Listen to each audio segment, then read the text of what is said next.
പ്രിയപ്പെട്ട വിദ്യാർത്ഥികളെ നമസ്കാരം. നമ്മൾ ഇന്ന് നോക്കുന്നത് 7ാം ക്ലാസ്സിലെ USS മലയാളം പരീക്ഷയുടെ കേരള പാഠാവലിയിലെ പാഠഭാഗങ്ങളാണ്. 5ാമത്തെ യൂണിറ്റായിട്ടുള്ള ചെറുതിരയിൽ തെളിയും വലിയൊരു ലോകം. 1ാമത്തെ പാഠഭാഗം പെയ്തു തീരാത്ത സ്വപ്നം പോലെ. VK ജോസഫിൻ്റെ ഒരു ചലച്ചിത്ര നിരൂപണമാണ്. ഇറാനിയൻ സിനിമയായിട്ടുള്ള ചിൽഡ്രൻസ് ഓഫ് ഹെവൻ എന്ന സിനിമയെക്കുറിച്ചുള്ള ഒരു നിരൂപണമാണ് ഇത്. അപ്പം പെയ്തു തീരാത്ത സ്വപ്നം പോലെ എന്നത് എഴുതിയത് ആരാണ്? VK ജോസഫാണ് പെയ്തു തീരാത്ത സ്വപ്നം പോലെ എന്ന പാഠഭാഗം എഴുതിയിട്ടുള്ളത്. അതിജീവനത്തിൻ്റെ ചലച്ചിത്ര ഭാഷ്യങ്ങൾ എന്ന കൃതിയുടെ കർത്താവാര്? VK Joseph. അതിജീവനത്തിൻ്റെ ചലച്ചിത്ര ഭാഷ്യങ്ങൾ, ഇതൊരു ചലച്ചിത്ര നിരൂപണ കൃതിയാണ്. എഴുതിയിട്ടുള്ളത് VK ജോസഫാണ്. ഈ അതിജീവനത്തിൻ്റെ ചലച്ചിത്ര ഭാഷ്യങ്ങൾ എന്ന കൃതിയിൽ നിന്ന് എടുത്തിട്ടുള്ളതാണ് പെയ്തു തീരാത്ത സ്വപ്നം പോലെ എന്ന പാഠഭാഗം. മജീദി സംവിധാനം ചെയ്ത ചിൽഡ്രൻസ് ഓഫ് ഹെവൻ ഏത് ഭാഷയിലെ ചലച്ചിത്രമാണ്? ഇറാൻ സിനിമയാണ്. ഒരു ഇറാൻ സിനിമയാണ് ചിൽഡ്രൻസ് ഓഫ് ഹെവൻ. ഇതിൻ്റെ മലയാള രൂപമാണ് സ്വർഗത്തിലെ കുട്ടികൾ. ഈ സിനിമ സംവിധാനം ചെയ്തത് മജീദ് മജീദിയാണ്. ഈ സിനിമയിലെ പ്രധാന കഥാപാത്രങ്ങൾ ആരെല്ലാം?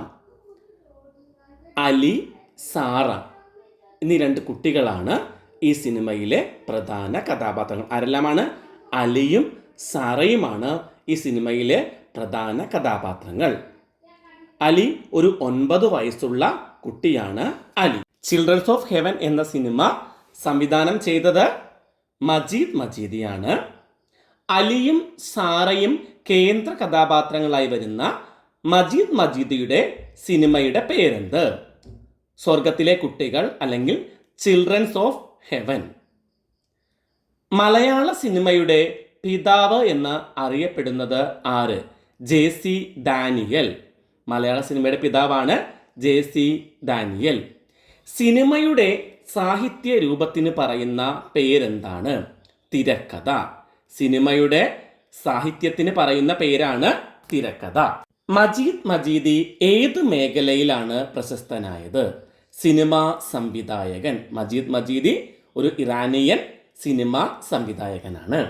2015 മികച്ച ചലച്ചിത്ര പുസ്തകത്തിനുള്ള സംസ്ഥാന ചലച്ചിത്ര അവാർഡ് നേടിയ കൃതി ഏത്? അതിജീവനത്തിൻ്റെ ചലച്ചിത്ര ഭാഷ്യങ്ങൾ. VK ജോസഫ് എഴുതിയ അതിജീവനത്തിൻ്റെ ചലച്ചിത്ര ഭാഷ്യമാണ് 2015 മികച്ച ചലച്ചിത്ര പുസ്തകത്തിനുള്ള അവാർഡ് നേടിയിട്ടുള്ളത്.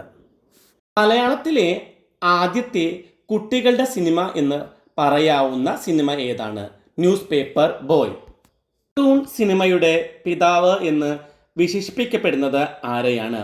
Walt Disney. കാർട്ടൂൺ സിനിമയുടെ പിതാവ് എന്ന് വിശേഷിപ്പിക്കപ്പെടുന്നത് വാൾട്ട് ഡിസ്നി. ഓട്ട മത്സരത്തിൽ അലി 3ാം സ്ഥാനം ആഗ്രഹിക്കാൻ കാരണം എന്തായിരുന്നു?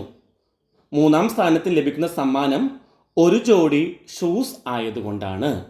3ാം സമ്മാനമായിട്ട് ലഭിക്കുന്നത് ഒരു ജോഡി ഷൂസ് ആയതുകൊണ്ടാണ്. മറ്റു കുട്ടികൾ ആരും അറിയരുത്, അത് അവൾക്ക് മാനക്കേടുണ്ടാക്കും.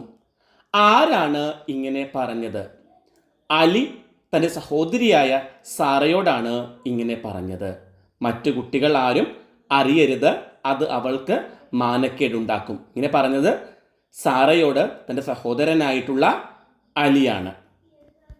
ചെറുമീനുകൾ അവൻ്റെ ചുവന്ന വീർത്ത പാദങ്ങളിൽ അപ്പോൾ മുത്തമിട്ടു.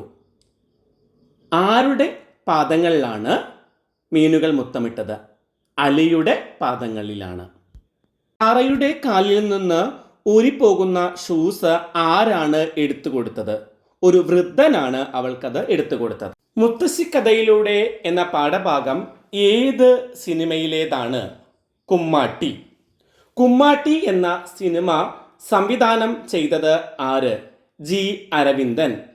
കുമ്മാട്ടി ഏതു ഭാഷയിലെ സിനിമയാണ്? മലയാളം. കുമ്മാട്ടി ഒരു മലയാള ഭാഷാ സിനിമയാണ്. G അരവിന്ദനാണ് അത് സംവിധാനം ചെയ്തത്. മാനത്തെ മച്ചോളം തലയെടുത്ത് എന്ന ഗാനം എഴുതിയത് ആര്? കാവാലം നാരായണ പണിക്കർ. മാനത്തെ മച്ചോളം തലയെടുത്ത് എന്ന ഗാനം എഴുതിയത് കാവാലം നാരായണ പണിക്കർ.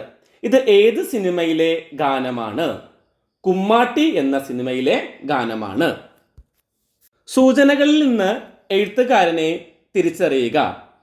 ഗാനരചയിതാവ്, സംവിധായകൻ, നാടകകൃത്ത്, ദൈവത്താർ, അവനവൻ കടമ്പ, ഭഗവത് ദജ്ജുകം മുതലായ നാടകങ്ങളുടെ കർത്താവ്. ആരാണ് ഈ സാഹിത്യകാരൻ? കാവാലം നാരായണ പണിക്കരാണ് ഈ സാഹിത്യകാരൻ. അഗ്നിവർണ്ണന്റെ കാലുകൾ എന്ന നാടകം രചിച്ചത് ആര്? കാവാലം നാരായണ പണിക്കർ. അഗ്നിവർണ്ണന്റെ കാലുകൾ എന്ന നാടകം രചിച്ചത് കാവാലം നാരായണ പണിക്കർ.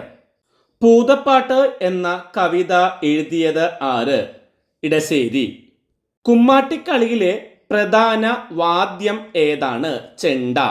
കുമ്മാട്ടിക്കളിയിലെ പ്രധാന വാദ്യമാണ് ചെണ്ട. പൊറാട്ട് നാടകം ഏത് ജില്ലയിൽ പ്രചാരത്തിലുള്ള ഒരു ദൃശ്യകലാരൂപമാണ്? പാലക്കാട്. ആയിരമണിയൻ എന്നാൽ എന്താണ്? കോലം തുള്ളലിലെ ഒരു ദേവതയാണ് ആയിരമണിയൻ. കോലം തുള്ളലിലെ ഒരു ദേവതയാണ് ആയിരമണിയൻ. മാനത്തെ മച്ചോളം ഉയരമുള്ള, പാതാളത്തോളം താഴ്ചയുള്ള ആടയാഭരണങ്ങൾ അണിഞ്ഞ് ആരാണ് എഴുന്നള്ളുന്നത്? കുമ്മാട്ടി. മാനത്തെ മച്ചോളം ഉയരമുള്ള, പാതാളത്തോളം താഴ്ചയുള്ള ആടയാഭരണങ്ങൾ അണിഞ്ഞ് ആരാണ് എഴുന്നള്ളുന്നത്? കുമ്മാട്ടിയാണ് എഴുന്നള്ളുന്നത്. ആരുടെ തോളത്തു കയറിയാണ് കുമ്മാട്ടി ഭൂമി കാണാൻ വരുന്നത്?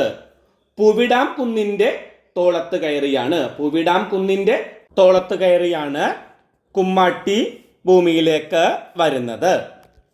പി കെ പാറക്കടവിന്റെ പൂർണ്ണമായ പേരെന്താണ്? അഹമ്മദ് എന്നാണ്. കിളി അയാളോട് സംസാരിക്കുന്നു എന്ന പാഠഭാഗം ഏത് സാഹിത്യ വിഭാഗത്തിലാണ് ഉൾപ്പെടുന്നത്? മിനിക്കഥ. കിളി അയാളോട് സംസാരിക്കുന്നു എന്ന മിനിക്കഥ എഴുതിയത് ആര്? P K Parakkadavu. കിളി അയാളോട് സംസാരിക്കുന്നു എന്ന പാഠഭാഗം ഏത് കൃതിയിൽ നിന്ന് എടുത്തിട്ടുള്ളതാണ്? ഇരട്ട മിഠായികൾ. ഇരട്ട മിഠായികൾ എന്ന കൃതിയിൽ നിന്ന് എടുത്തിട്ടുള്ളതാണ് കിളി അയാളോട് സംസാരിക്കുന്നു എന്ന പാഠഭാഗം. ഏകാന്തത അനുഭവിക്കുന്ന ഒരു കുടുംബനാഥൻ കഥാപാത്രമായ പി കെ പാറക്കടവിൻ്റെ മിനിക്കഥ ഏത്? കിളി അയാളോട് സംസാരിക്കുന്നു. ജോലി കഴിഞ്ഞെത്തുന്ന കുടുംബനാഥൻ വീട്ടിൽ കാണുന്നത് എന്താണ്? ഭാര്യ ടി വി കണ്ടുകൊണ്ടിരിക്കുന്നു, മോൻ കമ്പ്യൂട്ടറിലാണ്, മകൾ മൊബൈൽ ഫോണിലാണ്. സൈബർ ലോകത്താണ് കുടുംബത്തിലെ എല്ലാവരും. അപ്പോൾ ഏകാന്തത അനുഭവിക്കുന്ന ഒരു കഥാപാത്രമാണ് ഈ കിളി അയാളോട് സംസാരിക്കുന്നു എന്നതിലെ കുടുംബനാഥൻ. കുടുംബത്തിൽ ഒറ്റപ്പെട്ടു പോയ കുടുംബനാഥൻ ആരോടാണ് പിന്നീട് സംസാരിക്കുന്നത്? ഒരു കിളിയോടാണ് അയാൾ സംസാരിക്കുന്നത്. കിളിയോട് സംസാരിക്കുമ്പോൾ അയാൾ ഒറ്റക്കല്ല എന്ന തോന്നൽ അയാളിൽ ഉണ്ടാകുന്നു. ആമസോൺ എന്ന കഥ എഴുതിയത് ആര്? അംബികാസുധൻ മങ്ങാടാണ് ആമസോൺ എന്ന കഥ എഴുതിയത്. ചിന്നമുണ്ടി എന്ന കൃതിയുടെ കർത്താവ് ആര്? അംബികാസുധൻ മങ്ങാടാണ് ചിന്നമുണ്ടി എന്ന കൃതിയുടെ കർത്താവ്. ആമസോൺ ഏത് കൃതിയിൽ നിന്ന് എടുത്തിട്ടുള്ളതാണ്? ചിന്നമുണ്ടി എന്ന കൃതിയിൽ നിന്ന് എടുത്തിട്ടുള്ളതാണ്. ആമസോണും കുറെ വ്യാകുലതകളും എന്ന യാത്രാ വിവരണം എഴുതിയത് ആര്? M P Veerendrakumar. ആമസോണും കുറെ വ്യാകുലതകളും എന്ന യാത്രാ വിവരണം എഴുതിയത് M P Veerendrakumar. Kerala cartoon അക്കാദമിയുടെ സ്ഥാപകൻ ആര്?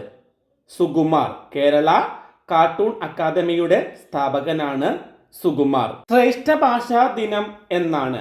നവംബർ 1 ശ്രേഷ്ഠ ഭാഷാ ദിനം. തിരക്കഥയിലെ പെരുന്തച്ചൻ എന്ന് വിശേഷിപ്പിക്കുന്നത് ആരെയാണ്? M T Vasudevan Nair. തിരക്കഥയിലെ പെരുന്തച്ചൻ എന്ന് വിശേഷിപ്പിക്കുന്നത് എം ടി വാസുദേവൻ നായർ. ഒരു വടക്കൻ വീരകഥ എന്ന സിനിമയുടെ തിരക്കഥ തയ്യാറാക്കിയത് ആരാണ്? M T Vasudevan Nair. ഒരു വടക്കൻ വീരഗാഥ എന്ന സിനിമയുടെ തിരക്കഥ തയ്യാറാക്കിയത് MT വാസുദേവൻ നായർ. വിദ്യാർത്ഥികളെ, കേരള പാഠാവലിയിലെ എല്ലാ പാഠഭാഗങ്ങളും നമ്മൾ ചർച്ച ചെയ്ത് കഴിഞ്ഞു. മറ്റു ക്ലാസ്സുകളൊക്കെ നിങ്ങൾ കേൾക്കണം. എല്ലാവർക്കും വിജയാശംസകൾ നേർന്നുകൊണ്ട് നിർത്തുന്നു. ഒരു ചോദ്യപേപ്പറും കൂടി ചെയ്യണമെന്ന് ആഗ്രഹിക്കുന്ന സമയമുണ്ടെങ്കിൽ അത് ചെയ്തു തരാം. എല്ലാവർക്കും വിജയാശംസകൾ നേർന്നുകൊണ്ട് നിർത്തുന്നു. നന്ദി, നമസ്കാരം.